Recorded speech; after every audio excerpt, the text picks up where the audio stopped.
Welcome to another show of the ChrisRodMaxShow, or the AI podcast. Everything you need to know in the world of AI, delivered by beautiful co-host Rod, Max. Hello, guys. Hi, Hello. everyone. And myself, Chris. This week's edition will feature quite a bit of wealth. We will talk about what wealth AI has generated and for whom. We also will talk about a little bit the intersection between AI and robots, and the combination is actually quite mind-blowing, what kind of use cases you can do. And then we have a bit of news from Meta on some chat controversy that we will dive into that. And with that, let's kick it off. And we'll start with the first topic, which is the AI wealth tsunami. Essentially, just to give a bit of quote, just to frame it, lots of wealth has been generated with AI. We can see that in the 500 AI unicorns almost that have a combined $2.7 trillion. At least 29 new AI billionaires have emerged in the last 1.5 years. We know people can raise without any product lots of money. But I think what is, to me, the most fascinating fact about all of this is just how fast the companies have crazy valuations, right? Anthropic was reported to near $170 billion in valuation, which is triple their value in March. So maybe half a year ago, it was only at a third of the value today. Amazon took 24 years to reach 1 trillion in valuation. Google took 21 years. And it seems like now with AI, everything just scales so much faster, and you hit those ceilings, these magical ceilings of maybe 1 million in a day, then 1 billion in almost maybe like a month. And then in 6 or 12 months, you already reach 1 trillion. I guess first off, when it comes to creating wealth, all this paper wealth at the moment, and I think it has a lot of, I would say, investors' projections, hopes, and fears in those valuation, which created paper wealth. That's one point around whether or not this is a bubble. I guess bubble has two parts to it: when price outpaces the intrinsic value of the asset. The other thing that I find quite interesting is with AI, we don't really know what the intrinsic value is. We have some views on what they could be like, but we don't really know until it actually happens. So at least based on my view on what is going on now, is everyone is trying to project that they will eventually capture that sort of value, which then indirectly reflects on the wealth. The only thing that I'm a little bit scared of is once you become rich on paper, you can exchange that to actual money or resources. Will that decrease someone's motivation to actually build it? Because some of these products hasn't quite delivered the value yet. It still requires some sort of refinement to eventually get there. So the alignment of incentive, will they get misaligned? That's my general sense of why people are pouring money into those spaces after effects of creating more billionaires. I think the other way to think about it as well is that just amount of money supply that's going on in the world has also increased quite tremendously, right? So every single government that we know of is printing money. The total money supply around the world is just lifted. And then those money needs to go somewhere, and is controlled by maybe very few of them, right? There's a data that shows, I think in 2024, 2025 from CIC or UN data, about top 1% of adults control nearly half of world's financial wealth. So they are the one who are deploying some of those capital, which I think we'll get to that. This is also part and parcel, I think, of a functioning economy, because you go big, you go bust, and then you start again. It's like, I remember someone said this, right? The bubble is a feature, not a bug. Now, I like to hear the entrepreneurial angle, right? So here, Max from the investor perspective, but as an entrepreneur, the way I see it from a historical perspective, every time a new technology is invented, you have the rise of a new class. If you think, so here, railroad era, there was the Gilded Age, and new tycoons and so on. Then more recently, all the dot-com boom and the connectivity and so on happened. And sure, in between, you have a lot of maybe like fraudiness, maybe there's a lot of exuberance. And then back then with railroads, you had lines that go nowhere, investment that were misallocated, and similar. So during the dot-com boom, fiber optic, so being laid in very remote locations where it will never paid off, and so on and so forth. We are seeing the same thing with AI. We're seeing that you have here a new technology that promises to change everything. A lot of that is, there's a core of truth in that, but of course, there's a lot of misallocation of capital. A lot of people will lose their investments because, sure, you cannot have 20 companies doing foundational models. You cannot have here 10 different startups trying to be the next Google and so on. And so all that will be will be prone for adjustment. But nevertheless, here we're at a phase where on one side we have a foundational change in how humans interact. And not only that, but also it's unclear who will be like the winner. Will it be the established incumbents, the Googles and so on? Or will it be more like these new incumbents like OpenAI? Or will it be more like these scrapey new players like So Lovable, or for example, So Replit or Cursor? Yes, definitely. And just to summarize a couple of key insights that I'm taking away here, I think, Max, thank you so much for just giving a definition of what a bubble is, the price versus its intrinsic value. And I want to come back to that to expand a little bit better or more into it. I think the second thing you're talking about, which I have not considered, but it makes a lot of sense, is the incentivization of entrepreneurs, right? Like making them actually work for their dreams and for that type of valuation. But I mean, we saw with Mira Murati, right, the ex-CTO of OpenAI that left the company to start her own, I guess, thinking machine lab, whatever that is supposed to mean, actually raised 2 billion within 5 months, and there's basically no product. Big question, are they now incentivized to really put something out there? Although in this case, I would imagine that there is some, I would hope, higher purpose that they're going after, which in the first place, why they left OpenAI. But Lex, maybe to the first point around the bubble and the valuation and the intrinsic value, and you said that it's really hard to estimate the intrinsic value of these AI startups these days. What is your personal take? Do you think these AI companies are justified to have these type of valuations, or where do these VCs come up with these valuations? So personally, do I think is justified? As an investor, you're thinking about making bets, right? So to Andreessen, I think Mark Andreessen's point, you lose 1x of your money, but then you get multiple fold back. And if you have the opportunity to make that bet directionally on that entire industry, you would take that bet, right? But then if you do win the market, there's a huge opportunity for you to somehow capture value. And the way I would see that is that what sort of value we're capturing. They're talking about replacing some of your existing services offering with AI agents, for example, right? And then if you capture like 20% of the total market value of those, but there's going to be some sort of creative destruction on the other side, therefore job losses on the other side. And that is still win for the AI agent and as well as for the investor. So I think from a making an intelligent bet perspective, right, how much chip I have versus how much I stand to earn, I think that makes sense because there are only a few people really making majority of those bets. I think secondly, I guess overall, whether or not it makes sense to bet on those values, I think we haven't quite seen those values translate itself yet. Right, there was a report that came out from MIT saying that 95% of the projects hasn't quite lived up to the value. That is partly true, right? Because majority of technology they employ wouldn't give you the immediate value immediately. Even internet, when it first came on, it didn't give the immediate value, but everyone was just building for it. Maybe the wrong timing because some of the things that were built then and bust after dot-com bubble actually make a comeback. It's just the timing was wrong and the people were ready to adopt those technology. So there are two things to this, right? So one is around customer captivity, right? Would you rather be served by a robot versus would you rather be served by a human? Two questions. I don't know. I think for short term, maybe people still want to talk to someone. But for me, if a robot gets to my question and queries quicker, I want to do that, right?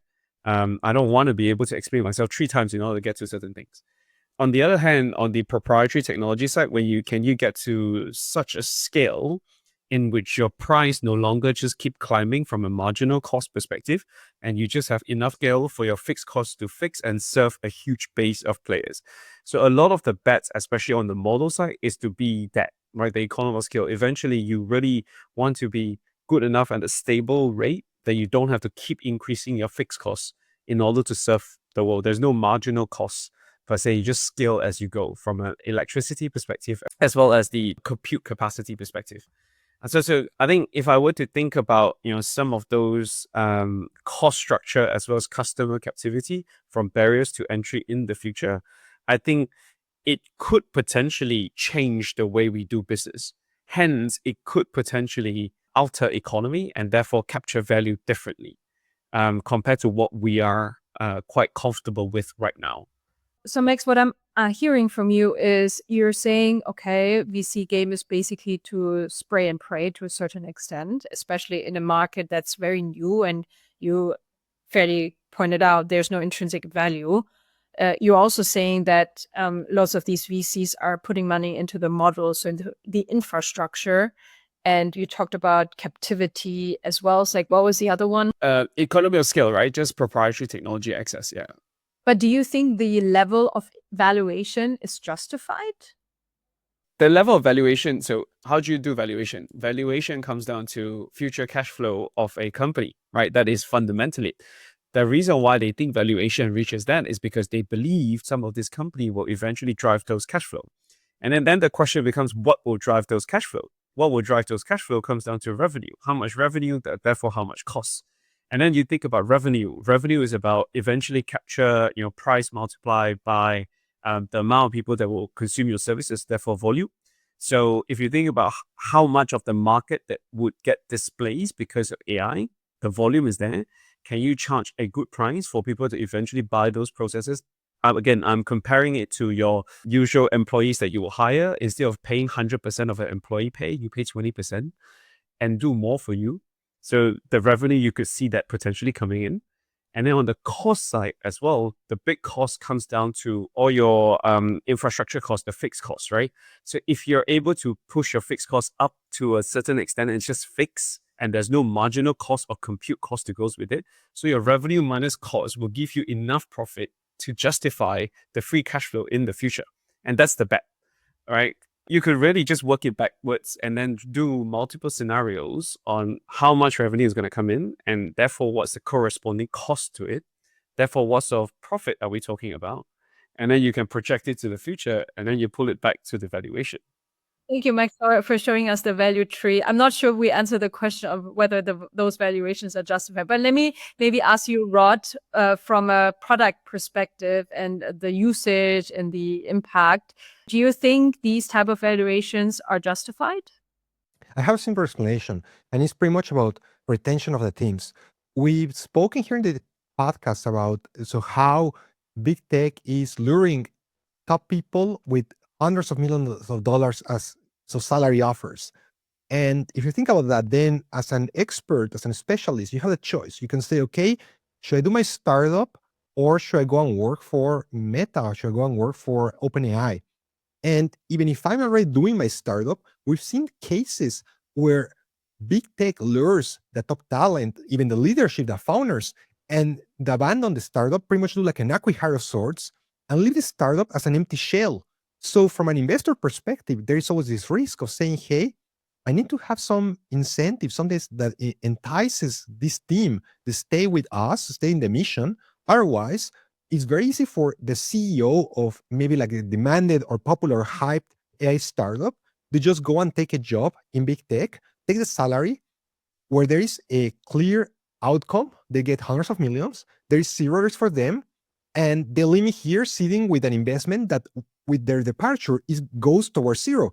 And we've seen that in quite a few cases already. So you can argue if this is right or wrong, but there are other factors at play that require that you need to keep the people motivated and in the game.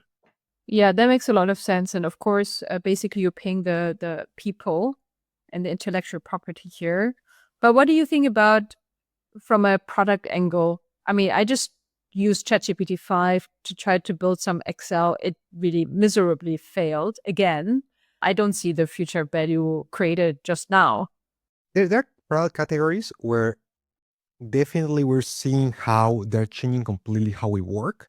So, for example, in all these code creation, in all these like vibe coding and prompting to create applications, that's really transforming how teams are built, which profiles do we need, how many members in the team we require, and so on. So here there are big bets around that. So that's why it justifies companies such as Lovable that now is worth billions, even though the company was started like 2 years ago, no more than that. There are other areas where there's more of a promise, where we're seeing, for example, in with agents around sales, SDRs, sell automation, and so on. So here the idea is thinking of the business case of saying, how much does it cost me to have this person? Let's say that it costs me 40,000 per year, and then if these agents they cost a couple thousand every year, then I'm still maximizing my savings. There in that part, I'd say the results are less tangible. Just the other day, I was reading that, for example, Taco Bell tried replacing their drive-thrus with AI, right? No more humans there in the counter taking your burrito orders. And instead, they have here a chatbot-like voice interaction through the drive-thru. They are now phasing that out just for the fact that at the end of the day, there was always some human involved. So there was no point in having that. If in the end, the human needs to be brought up online, needs to interact and correct the order that the AI took it wrong. So you'll be seeing again, so many areas where there is maybe some overexcitement, is overhyped and turn out to be not possible to automate, but others in the space of, for example, code creation, creativity, more and more also, for example, like music or image generation, where clearly here the products are completely replacing and removing human layers that were before experts in these areas. So yes, lots of people have become billionaires. Just to give the stats back, which I think is mind-blowing, we have 500 AI unicorns, of which 100 actually came about only 2 years ago, as you were mentioning, Rod. And we have about 30 new AI billionaires that have emerged in the last 1.5 years, just to like let it sink in for a second. But maybe moving on to our main topic today, which is sort of the intersection between AI and robots. And I've actually come across a very spooky new robot project. And I'm not 100% sure if this is just an internet meme or if it's really real.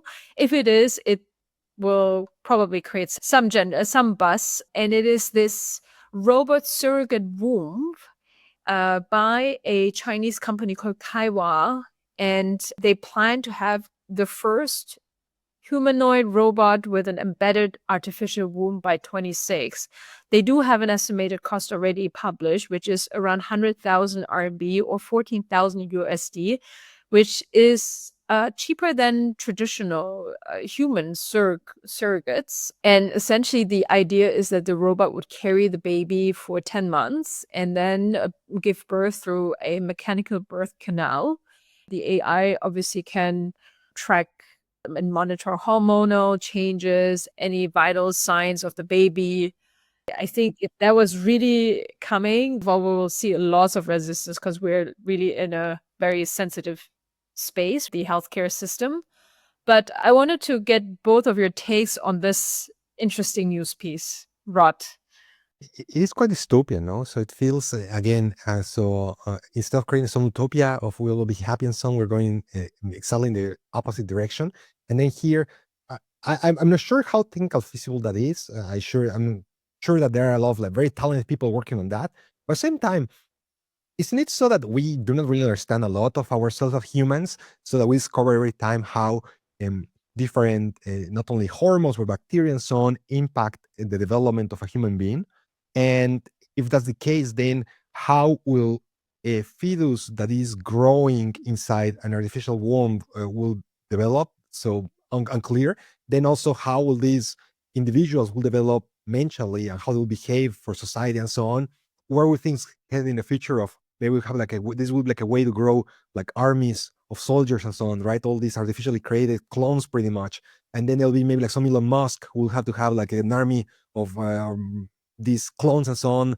We're not there yet. It sounds to me still very, very like sci-fi. Would you do that, Max? Would you say, hey, I want a son that looks like me and I will have an artificial womb where it will grow? Okay, so to answer the question, so I don't want someone that look like me. Unfortunately, I just don't think I'm a very good add to the society. But okay, just to answer the question, I think, and overall, it might be a good thing for the world for people who do not want to carry babies but still want to be able to have kids. Sure, I always believe that technology is neither good or bad. It's really about how you use it. If you provide an alternative or an option, I think that's a good thing. But at the same time, just like everything, there will be people exploiting it.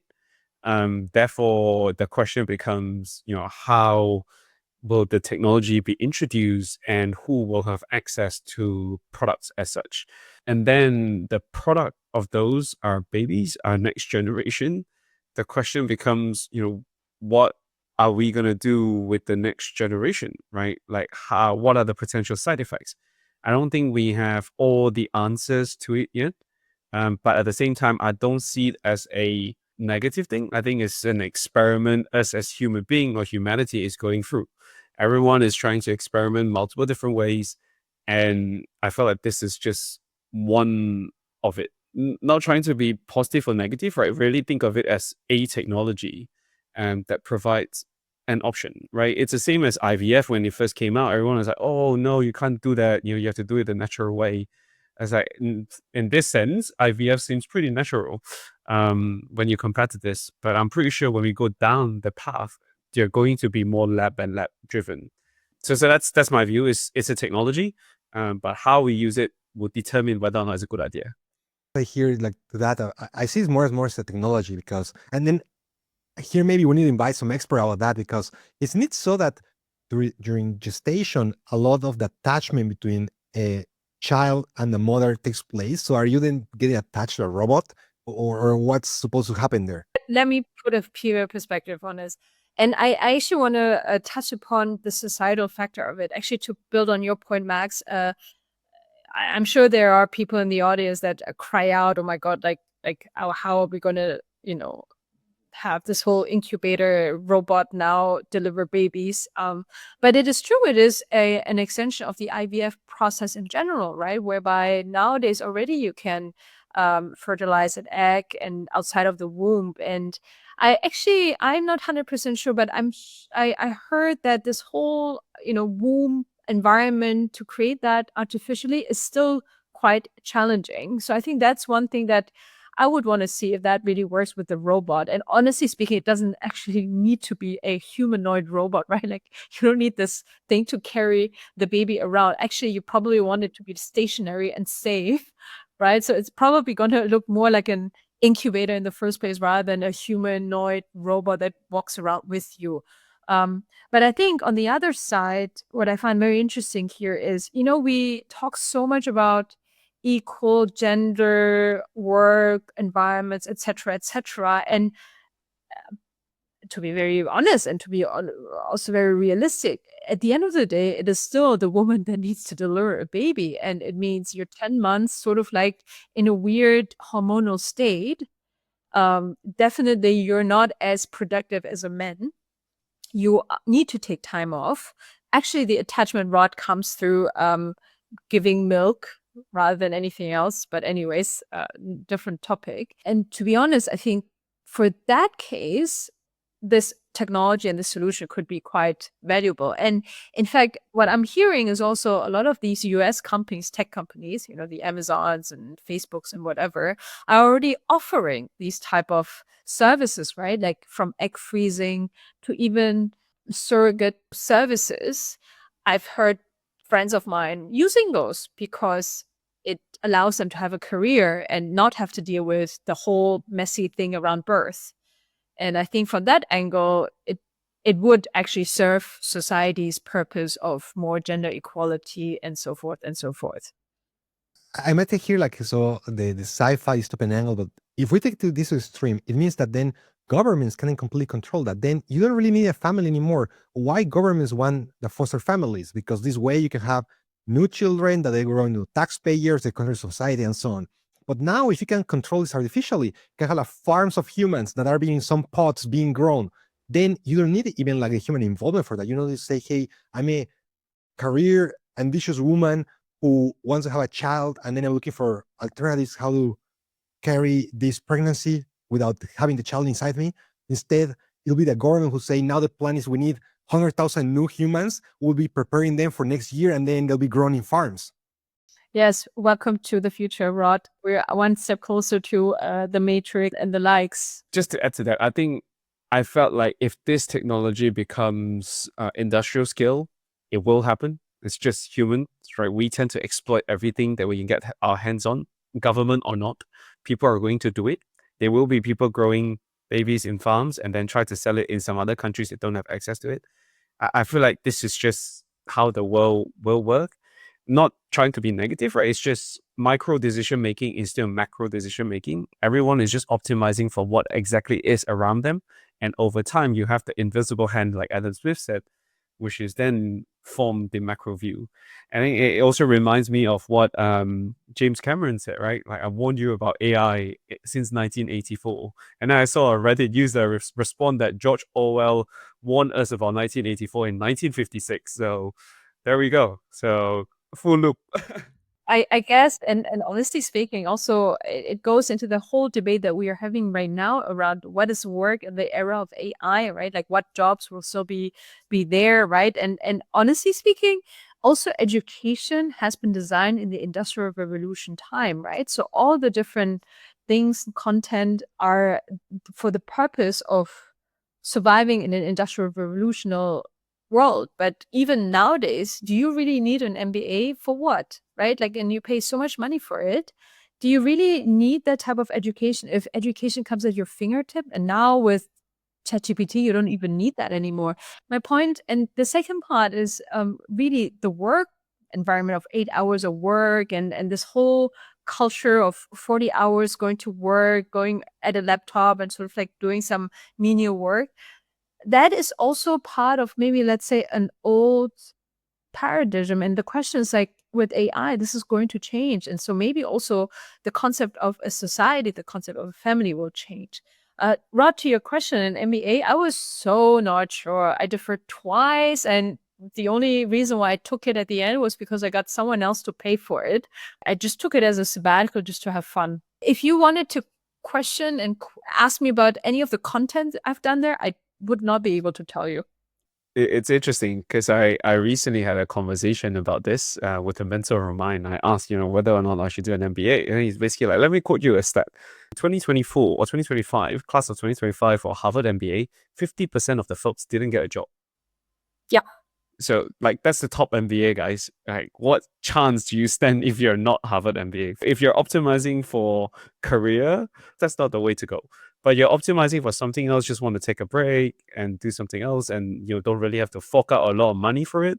Then, Max, I also feel that talking about here MBAs, how the profile has also changed now. That now the standard seems to be this 2+2, where you graduate from undergrad, then you do some couple years in consulting, banking, whatever it is, and then you go back to the MBA. So therefore, these cohorts tend to be so very, very young in their early to mid 20s. And it's not as it is where it was this idea of like a career restart, but rather just a continuation of like your previous undergrad degree. Yeah, AI will also disrupt the entire career path idea, right? Like you don't need that MBA to change necessarily, or you don't even need consultants anymore. I don't know. I totally agree. I think the prescient person about this, right? I never met Peter Thiel in my life before, but I feel like he sees this, right? Like it kind of just flipped the entire societal construct on its own when it comes to education. That's why he funded really young folks to tell them, like, if you have a good idea, why not just go pursue it? Because whatever you do at school may or may not be helpful for what you want to do in life. There's also a famous celebrity that I follow in China, but he's also a literature writer. I think it's Liu Zhenyun or something like that. There was something that he said which I quite interested about, which was when you do your homework, you want to focus on the things that you're really good at, and then just ignore those what you're not good at. Because once you come out to the world, it is what you're good at that's going to add value, therefore help you to make a living. Everything else, you kind of just get someone else to cover it, or you're just good enough and just move on. And then I was like, yeah, so if that's the case, why are we studying extra stuff that never actually add value to society? And if the societal world is moving towards AI, the real skill becomes how do you prompt and do workflows. Then maybe that should be the skill that you learn that will make you money, which then allows you to learn new skills for the new paradigm shift. Just, just a thought. A couple of thoughts here as well, because I've been like a bit immersed in that with Air Product Engineer, where my end goal is to create here an educational business. And so what's the motivator for people that go to pursue a course, a degree, a certificate, and so on? And I'd say it's primarily a credential. So even though you could say, hey, 50% of Harvard graduates, they are unemployed after graduation, still they have a Harvard credential that means something. And this is so helps them in so signal. Not only that, it's also become a way of like a dating market, right? And more we're so polarized that we want to date exclusively people that are very close to us, politically, culturally, societally, and so on. So I hear from many, so both men and women, that they want to go to an MBA to meet their partner of their life because they know it'll be fairly similar to them. But then what AI could change is that all these MBAs, they were primarily like middle management layers, right? So you had like a good credential such that you can go and then work for a top job at Procter & Gamble or something. But then AI is removing that, right? We don't need that much layer. We don't need that much fat and all this oil to coordinate our organization. We are moving more towards these highly efficient individual contributors that they can manage themselves with an AI and so on. So that might, as you're observing here, so Max, reduce the demand for graduates for MBAs, and then this will shift the market, right? Because people will say, why pay hundreds of thousands for a degree if I'm not getting a job from that? But as long as this credential is prestigious and can serve for purposes such as find a partner with whom you can then have your robot womb baby, then there'll be demand for that. Yeah, but Rod, I have to say, maybe that's where we come back to the story we had a couple of episodes back, where I think a Japanese person married their digital virtual AI girlfriend or whatnot. I don't know. The world is crazy. Maybe we should stop here and not envision another dystopian future. So let me bring that back to reality. So yes, this womb thing, let's see if 26 we will actually hear and talk about it in our podcast. But in the meantime, there is a prototype and there are also videos out there by Figure.ai. We spoke about them a couple of months ago. They were having a partnership with BMW. They build robot or humanoid robots that can work the assembly lines, partnering with, or at the time at least, with OpenAI for the software inside, basically, and to be able to interpret different 3D things in front of a robot. For example, the robot would be able to pick an apple and give it to you if you're hungry. So that type of neurological intelligence is present. And so Figure.ai essentially built another robot, Figure 02. And they also seem to have built a software called Helix, which is an AI model that is trained to let the robot fold laundry. The robot folds towels, folds them one by one, and puts them into a basket. My impression of this is it is still very, very buggy. It's at least as good as maybe a 5-year-old trying to fold a towel. But why does it matter? It shows that it goes into the direction of sort of like one big use case of a robot. Do all these like chores at home rather than having to do them yourself. I think it's still not as good as I would fold my clothes. I'm not very good at folding my clothes. Let's put it that way. But at the same time, I felt like we're making good stride towards making mechanical work to be done by robots. I think that in itself is super positive, right? Again, the mechanical, I would say, or should I say, the physical activities could be good and bad, right? So you send the robot to war. You could also send the robot to do house chores, right? Depends on how you look at it. I think in general, I'm quite positive about it. I think the world will always have some bad, some good. Again, it's how we're going to deploy the technology itself. That's one. I think the second point is, I think they are going to learn quicker than we think, simply because of the amount of data they might be able to capture, and also the amount of research that going into some of these models, we will figure out a way to, I guess, improve. I recently listened to, I think Jay Hinton's, is it Hinton's? Yeah, Hinton's, one of the founding father of AI. He obviously talked about those who think that AI is just pattern recognition don't really understand how brain works. And then I was like, what does he mean? Because in my mind, that was how I think about it. And he basically said that when you send a language or like a sentence to a robot, what it does is it will break down those words and then figure out what the probability that it will map to another word, just like how we would think. And it will provide features on each of those words, which means it will link what are the features to that specific word and eventually find out what the meaning was, because we think a little bit like that with the word. We then link that word to features, and therefore we kind of derive meaning from those features adding together. So that indirectly to him is thinking.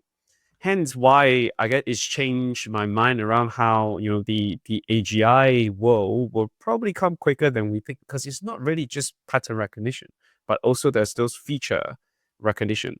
And that's one point. The second point is, because we're now getting into this physical world, there will be a lot of data inputs from the physical world that we haven't quite captured in the past models, which we would probably start capturing even more.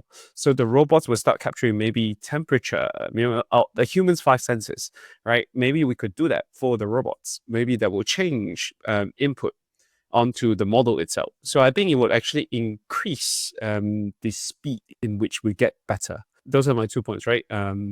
It's just the technology is, there's no good or evil. And then I also think that the models will improve a lot better because it gets physical. I see that how we as humans, we don't get rid of the menial tasks, right? So, for example, vacuum cleaning robots, they've been with us now for likely a decade. And who likes folding their clothes, right? Nobody. Nobody likes ironing, nobody likes washing, nobody likes folding. So having these, like the Jetsons, this robot maid that will be doing all these house chores for you is like a dream. But then I say that then reality hits. If we just think about these vacuum robots, are they that good? Actually not, right? Like I've had them over the years. And then I always come back to just getting a regular vacuum cleaner, because the robots on one side, they're not that powerful. They're so vacuum function is not that good. They're battery driven. And then second, they need to recharge and so on. They're also like kind of dumb that they hit something and then they get stuck and so on. So, and this is something where it's just like a little car that is rolling around, right? It doesn't need to be even that complicated. Whereas here you have arms, robotic arms that need to do something that is with care because fabric and so on, which might be like another layer of complexity. So I'm curious to see, one thing is the prototype, but then it comes down to really that having this in production series and then having these working in different environments, lighting, surfaces, fabrics, all that. And let's see if, so here, history is a reference, then we might see them, but then just like these background robots, they might not be something for everyone and they might leave a lot to be desired. When we would see this era starting of robots being somewhat the first iPhone moment, you could actually commercially buy something like that for basically a robotic maid. Apple, this next category, is basically a tablet, an iPad, so glued to a robotic arm that will be moving and like maybe like following you, so rotating and so on with some sensors, and then basically kind of like face towards you, adjust itself and so on. And this is basically a start, right? And you can think from there how there could be some ecosystem around that, and then you can plug in like the USB-C little robot arm and so on. So that could be like a first start. But then when you see that you'll buy your first robot, we're also seeing those, right? Like, so Instagram and TikTok are full of all these dancing robots that they can dance very, very so impressively. And this is also very complicated, right? To be able to so stay stable and do all these crazy movements. And apparently these are quite cheap now to get, right? Just a few $1,000s. You can buy one in China. So how long it'll take, such that we have then those for our households in like few years, so 5 years, 3 years, I could well see that. I'm going to go shorter than that, because Tesla already announced they're going to roll out for in-house deployment in 2025, I believe, and then roll out for bigger commercial application in 2026. Look, even if it's just a robot doing, just folding clothes in one place, that in itself it's already a win. And then if you want to then make it do other more general purpose stuff, that is also happening. I think there is a video 3 months ago that Tesla posted on their general purpose robot doing different things, right? So like pushing the trash into some sort of rubbish bin by sweeping up on a surface, etc. So I think it's going to be quicker than we thought. But initial rollout will probably be, in a more restrained and constrained places.